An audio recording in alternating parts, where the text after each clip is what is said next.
El Ministerio Apostólico Altar de Jehová de Eclesia presenta lo mejor del trigo. Apóstol Lourdes Bravo de Villar.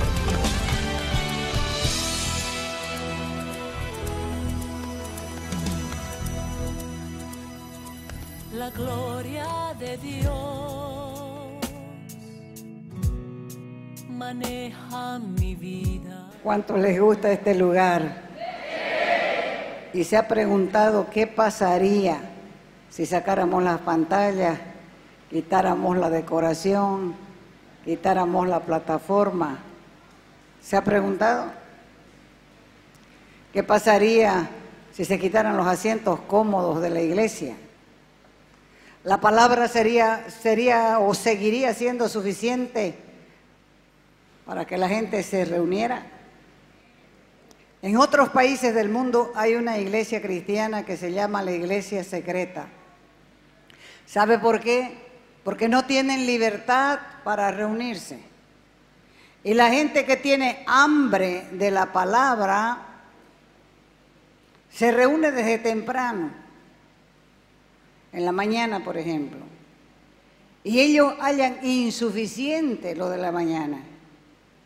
Y la gente se queda, no queremos irnos, enséñenos, venimos de lejos, de muy lejos venimos. Entonces nosotros no nos conformamos con eso. Y ellos siempre andan buscando gente quien les enseñe. Ahora, ¿qué hay en la palabra de Dios que despierta esa hambre de oír más? Y no solamente de oírla, de anhelarla, de estudiarla, de memorizarla, de seguirla. ¿Qué es lo que hace que los seguidores de Cristo alrededor del mundo arriesguen su vida por conocerla y hasta mueran por ella? Eso es un termómetro para su propia vida. Esto debería hacer temblar a los flojos, a los negligentes, y volver a revisar su entrega a Cristo. Eso debería hacernos retroceder y mirar los fundamentos del Evangelio que vivimos. Porque el Evangelio es la revelación de quién es Dios. Es la revelación de quién somos nosotros y de cómo podemos reconciliarnos con Él. Sin embargo, la iglesia de hoy está llena de ego y manipuleo del Evangelio. Y como resultado tenemos una generación de creyentes desesperados viviendo en el error, que han perdido la verdadera recompensa del Evangelio, que es Cristo mismo viviendo en el corazón del hombre. Hay una frase que me impactó a mí y fue dicha por Martín Lutero, que dijo que es mejor ser divididos por la verdad que estar unidos por el error. ¿Y quién es Él en verdad? El Evangelio revela la gloria de Dios de acuerdo con la palabra. Él es el soberano creador de todas las cosas. Él lo sabe todo, sostiene todas las cosas por su poder. Y su nombre es santo sobre todas las cosas. Él es también el amor en persona. Y también es justo. Justo en todos sus caminos. Aún en su ira es justo. Pero al mismo tiempo también es Padre amoroso. Pero al mismo tiempo también es juez. Y aborrece, detesta, abomina, le da asco el pecado. Vaya al libro de Habacuc, capítulo 1, verso 13. Decía el profeta Habacuc: son tan puros tus ojos que no pueden ver el mal. Y es bueno saber que Dios aborrece a los pecadores. Muchas veces hemos dicho que Dios aborrece el pecado y ama al pecador. Pero vamos a ver cómo Dios aborrece el pecado y al pecador. Porque ¿en qué queda entonces lo que siempre hemos dicho? ¿Qué es lo que hemos dicho? Que Dios aborrece el pecado, pero ama al pecador. Pero fíjese lo que la Biblia dice en el Salmo 5:5. Dice, no hay lugar en tu presencia para los altivos, pues aborreces a los malhechores. Y la ignorancia acerca de esta ira es porque siempre nos han mostrado a Dios como un Padre viejito que es todo amor. Pero se ha pasado por alto que Dios es juez, que tiene que castigarnos por nuestras acciones. Muchos no buscan más de Dios porque en su interior saben que al meterse con Dios tendrán que dar un paso decisivo. Y no tienen el coraje de caminar, no tienen el coraje de dar ese paso, porque es un paso decisivo, es un paso definitivo, es un paso concluyente, porque la verdad trae cambios, porque Dios demanda una adoración más profunda de la que estamos dispuestos a darle. El porqué del atraso de la decisión es que no estamos dispuestos a darle lo que Él nos pide. ¿Por qué? Porque nuestro corazón se opone a Él. La revelación de Dios en el Evangelio no solo revela quién es Él, sino también revela quiénes somos nosotros. ¿Quiénes somos nosotros en verdad? La Escritura dice que cuando estábamos muertos en nuestros delitos y pecados, Dios nos dio vida. Ahora cierre sus ojos por un momento, que quiero que vayamos a un lugar. Vamos hasta el cementerio. ¿Qué es lo que ve? Mausoleos, tumbas, cruces en el piso, suciedad, pajonales, agua, barro y una cantidad de muertos grandes y pequeños. Ahora abra sus ojos. Algo similar sucede en el mundo, porque la gente está espiritualmente muerta. ¿Caminan? Sí. ¿Conversan? Sí. ¿Ríen? Sí. Pero son como los cadáveres del cementerio. Y solo la palabra de Dios puede darles vida, vida espiritual. Y esta es la realidad de la humanidad en el mundo entero. Cada uno de nosotros ha nacido con un corazón malo que no necesita que le enseñen a hacer lo malo. Nació malo. Y estar en eso es algo normal. Por eso es que aborrecen a Dios. Por eso es que a usted no le asombra que el de aquí le pegue a su mujer, no le asombra. Porque es algo normal para usted. ¿A usted no le asombra ver un borracho en la esquina? ¿Por qué? Porque es algo normal. ¿No le asombra ver drogadictos en la esquina? Tampoco. Porque lo considera normal. La humanidad nació con un corazón malo, que no necesita ser enseñado para hacer maldades. Por eso es que la gente dice, me das, te doy. Me pegas, te pego. Me la haces, te la hago. Es el corazón humano.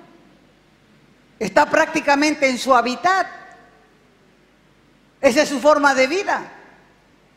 Y la Escritura dice que el que está así está muerto en sus delitos y pecados. Está muerto para Dios, quiere decir. Génesis capítulo 8, verso 21. Hablando de los tiempos de Noé.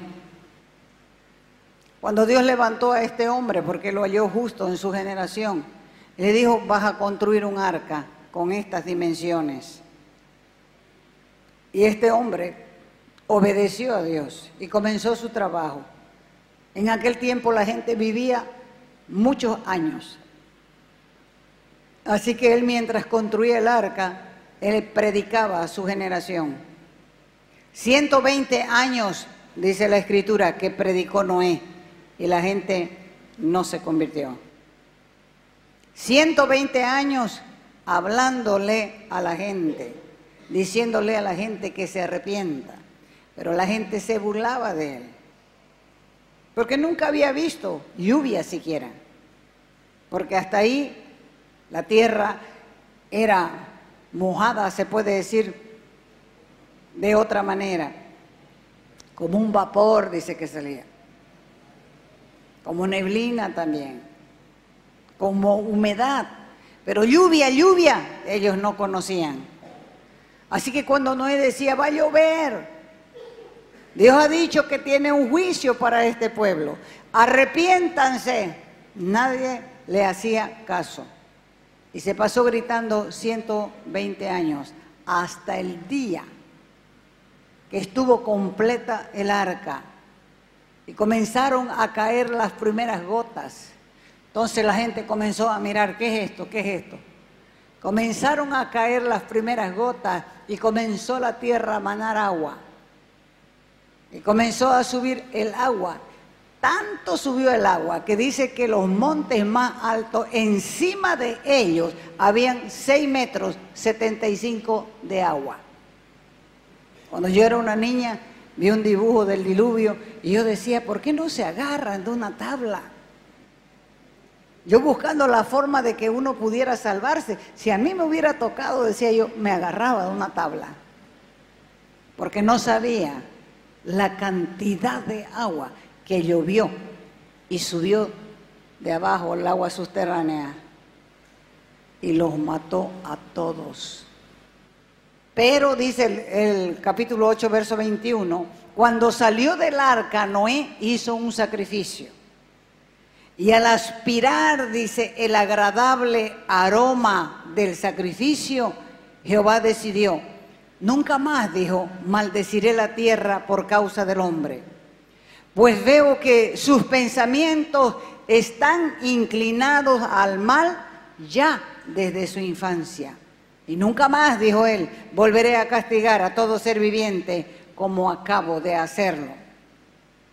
O sea, ¿desde cuándo es que uno es inclinado al mal? Desde siempre. Así nace el hombre, malo. Lucas 11:13. Jesús sabe que nosotros somos malos. Porque Él les dijo a la gente, si ustedes siendo malos, les dijo, saben dar cosas buenas a sus hijos, ¿cuánto más el Padre del cielo dará el Espíritu Santo a los que se lo pidan? Muchos dicen, yo amo a Dios, yo creo en Él, pero la realidad, la verdad es que no lo conocen.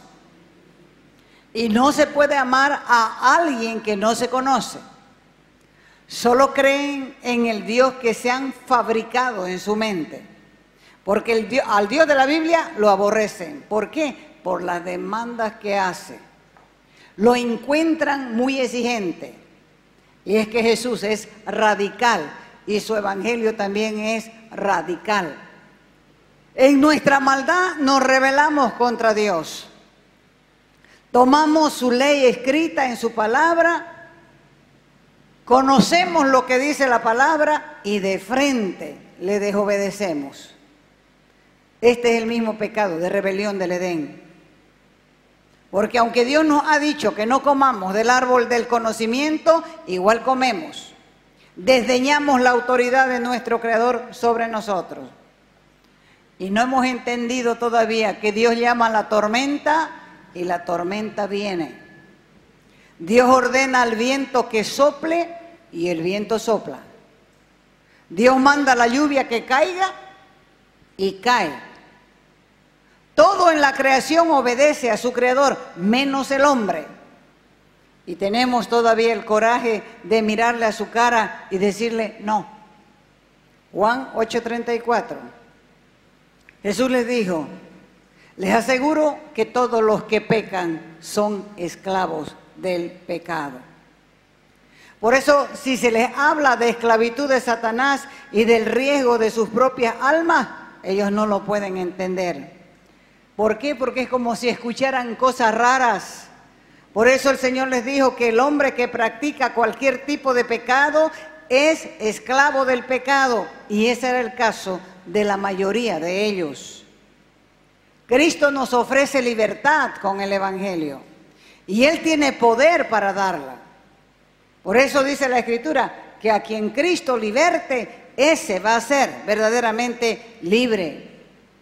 Y Pablo llegó a decir que somos cautivos del mismo diablo. Y como somos esclavos del pecado, estamos ciegos a la verdad de Dios. Segunda de Timoteo 2:26.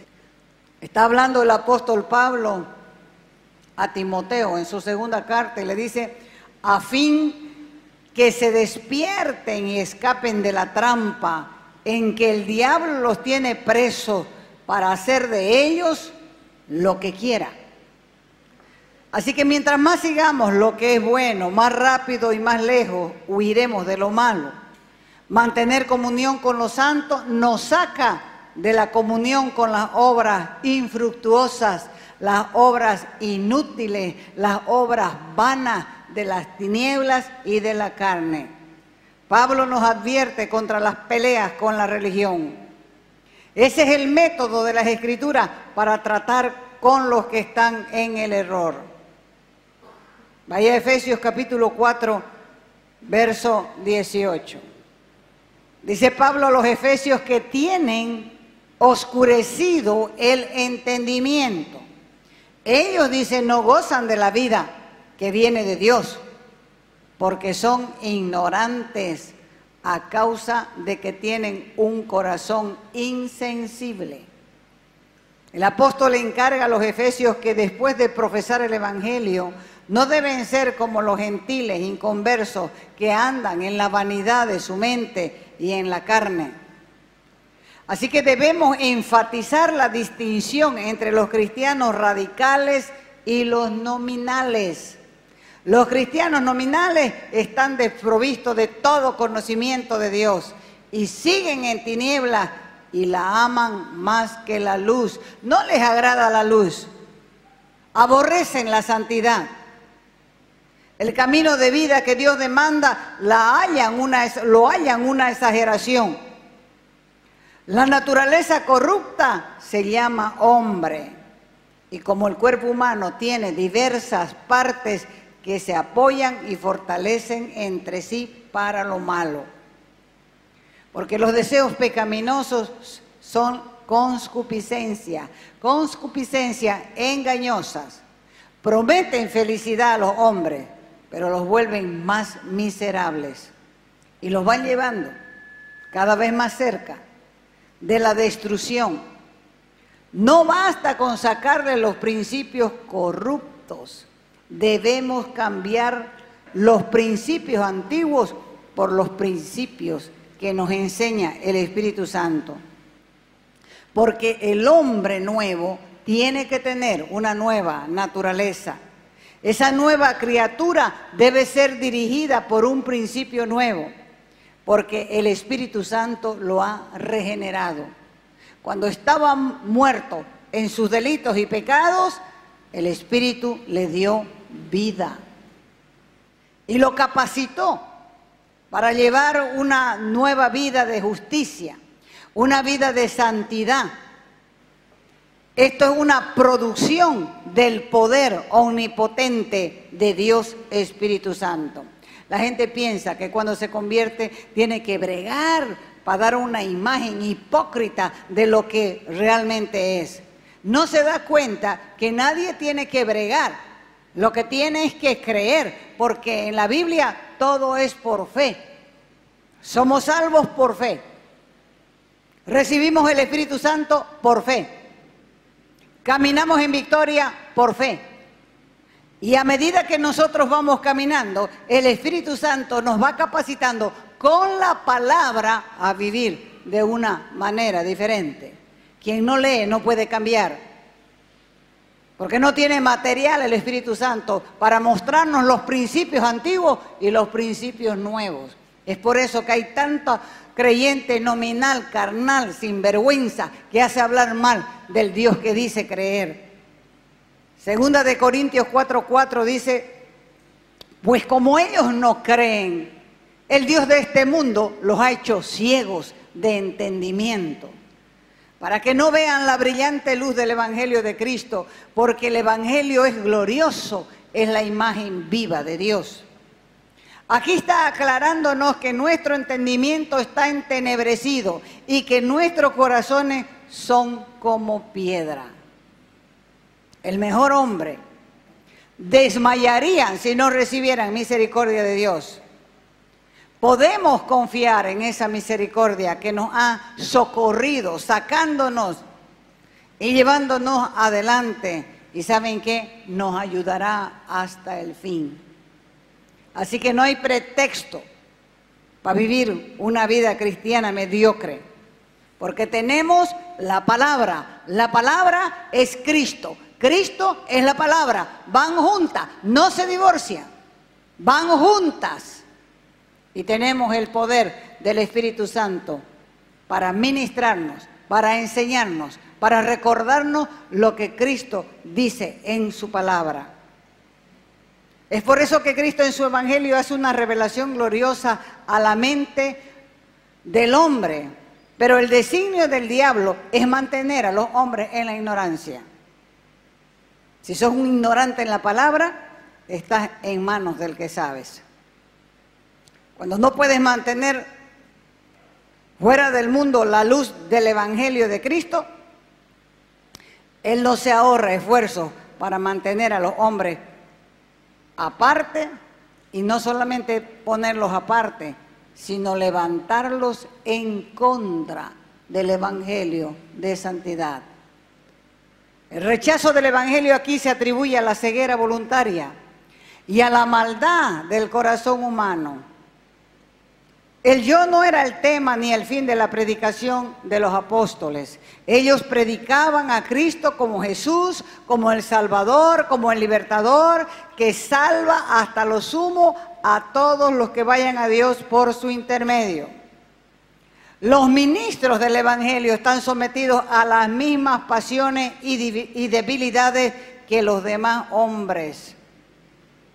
Dios podía haber enviado ángeles para dar a conocer el Evangelio, pero Él escogió seres humanos, lo débil del mundo, para avergonzar a lo fuerte, porque ni siquiera podemos ver a Cristo debido a la profundidad de nuestra ceguera espiritual.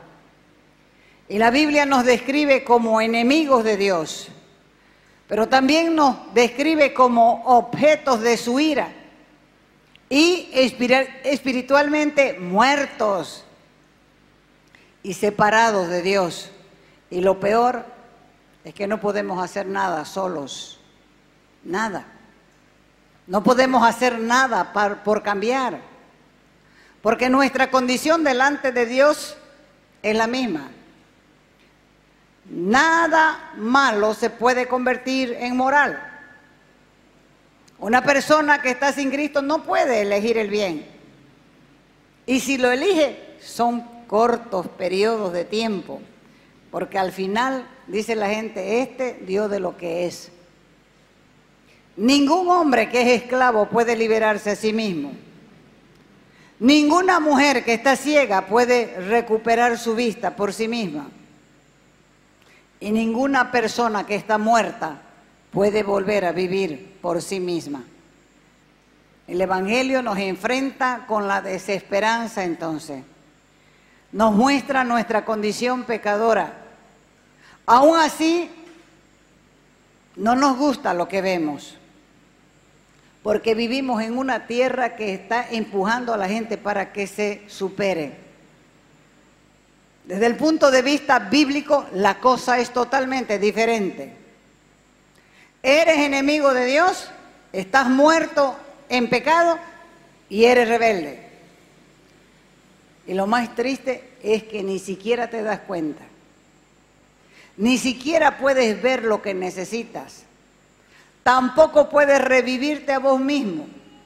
Dependes de manera radical de Dios para que Él haga algo en tu vida que nunca podrás hacerlo solo.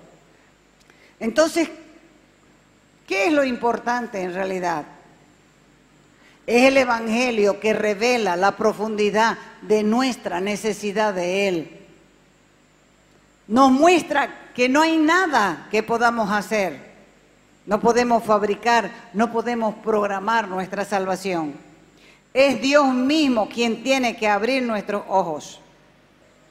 Cuando Él abre nuestros ojos, nos muestra la puerta para poder salir a libertad.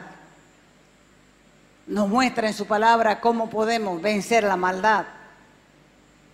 Y Él mismo va controlando su ira, precisamente porque sabe que sin Él nada podemos hacer. Yo creo que lo que necesitamos es conocer quién es Dios y quiénes somos nosotros, porque eso afecta de una manera drástica nuestra comprensión de quién es Cristo y por qué lo necesitamos. Si Dios no es más que un Padre amoroso que quiere ayudar a la gente, veríamos solamente a Cristo como un simple ejemplo de amor. Si Dios es un Padre amoroso, veríamos la cruz como una simple demostración de amor de Dios, por el cual Él permitió que los soldados crucificaran a su Hijo a fin de que el pecador sepa cuánto le ama. No somos salvos porque los romanos y los judíos conspiraron contra Jesús con mentiras y falsedades. No somos salvos porque Pilato condenó a Jesús y los soldados lo crucificaron y lo colgaron en una cruz. ¿Acaso crees que un falso juicio pagaría la deuda de pecado? ¿Acaso crees de verdad que la corona de espinas, los azotes, los clavos y la cruz son poderosos para salvarnos? Entonces, ¿por qué Jesús en el Getsemaní derramó gotas de sangre? ¿Por qué sufrió una agonía tan grande, llena de dolor? Jesús lloraba en el jardín del Getsemaní, y no lloraba porque era un cobarde. Lloraba porque era un Salvador y estaba a punto el Salvador de soportar la ira divina. Por eso oraba diciendo: Padre, si es posible, pasa de mí esta copa. La copa no era la cruz. La copa era el juicio divino. Era la copa de la ira de Dios. Toda la copa de la ira de Dios contra el pecado, acumulado desde el principio del mundo, y Él tenía que beberla. Así que el pensamiento del juicio de Dios lo hacía derramar gotas de sangre en su agonía. Lo que sucedió en la cruz no tuvo nada que ver con los clavos, sino con la ira de Dios que se derramó sobre su alma debido al pecado nuestro. Él sabía que iba a haber una separación entre el Hijo y el Padre, y en esa separación tenía que entrar en el mismo infierno, que es el lugar para los pecadores, una eterna separación con Dios. Esto es el verdadero evangelio. Dios vio gente sin esperanza y envió a su Hijo hecho carne para soportar en la cruz su ira contra el pecado y mostrar su poder sobre el pecado en la resurrección. De modo que todos los que confían en Él se reconcilien con Dios para siempre. Ahora, ¿cómo vamos a responder a este evangelio? Póngase de pie. Y si quiere, repita conmigo. Yo quiero reconocer que tú eres Dios, que tuviste que pagar y beber la copa de ira por mis pecados, y que el Padre te castigó a ti en mi lugar. Quiero pedirte perdón, Padre, porque yo contribuí con mis pecados para que tu Hijo sufriera de esa manera en la cruz. No quiero vivir engañado. No quiero vivir pensando que estoy en el camino cuando en realidad estoy fuera de él. Por eso es que tomo ahora una verdadera decisión. Yo quiero ser un cristiano radical. Te invitamos a nuestras conferencias los días viernes, sábados y domingos a las 20 horas. Y el domingo a las 10 de la mañana, calle Nicolás Suárez, esquina Félix Pinto.